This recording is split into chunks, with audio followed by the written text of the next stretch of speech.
And then in August, they called me and said, okay, we make the deal. Okay, no problem. I was happy. I was not very happy, but I was happy because at least we cut the thing. As 1993 winds down, Prost makes the decision to retire. Senna heads for a 1994 season with Williams.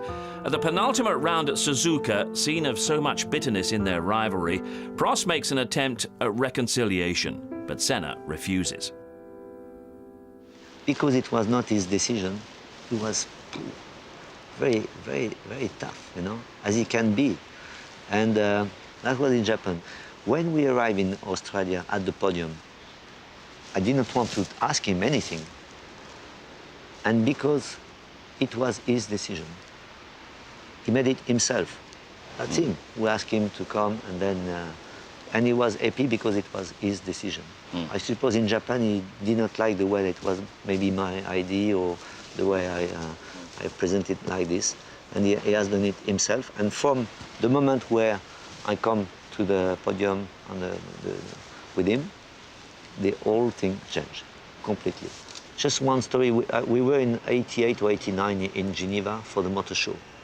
And that was my house was only half an hour from the motor show. I said, Ayrton, come, we have lunch, then we don't stay here, we had a function in the evening. I invited him at home. We had lunch, only two of us.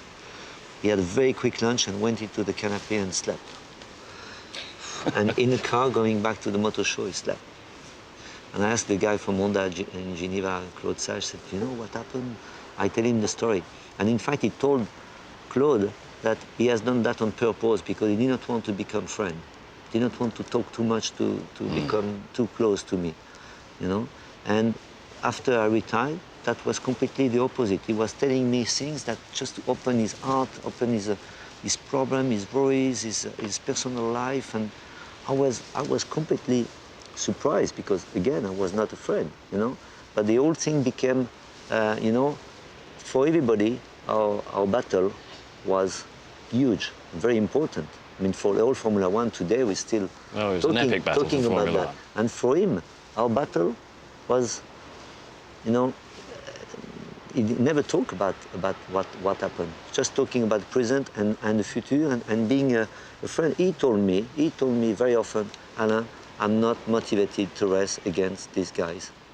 I'm not motivated. You know, please come back. You know, when we had said, I was laughing, but I was very, very surprised. And again, because you're not friend, as a real friend, it's difficult to. And for me, I could not understand Ayrton when he was a racing driver.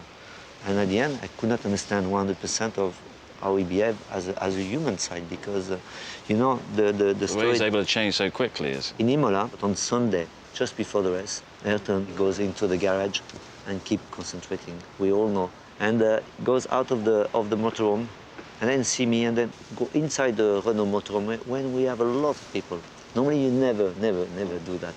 Goes with me and talk to me and stayed 5 minutes and then goes back to the garage.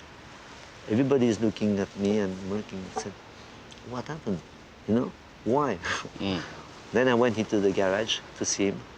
That is my last moments with him. And he's talking about a few things. He's not very happy. He looks very worried. Talking about Benetton having not being very legal, and just putting himself in a sort of weak position before the race.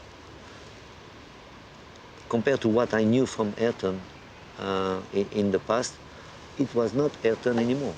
And it was that period that you're uncomfortable with the portrayal in the film and how the film portrayed the entire rivalry and missed out that sort of section of the friendship and the communication. That is why I am upset is not the word. I am disappointed because this kind of film, you can only make one, you know? So if you ask me something about Ayrton, I say, he's different, and he was different, very different. And that is why, you know, we wanted to show that a little bit more. In the film, you know, they even did not show, you know, the recording, you know, when he's recording in the lap in Imola when he said, Alain, we miss you, you know. Yeah, that's true. Yeah. And they said it's not true. That was arranged by French TV or something. That is not true. It's fake, you know. And I cannot accept that. No. Okay, you understand? I cannot accept it. And that was the mood and the new relationship in 1994 as Ayrton Senna headed for the fateful weekend at Imola. Having struggled to match the form of Michael Schumacher at Benetton, his third race with Williams would cost him his life.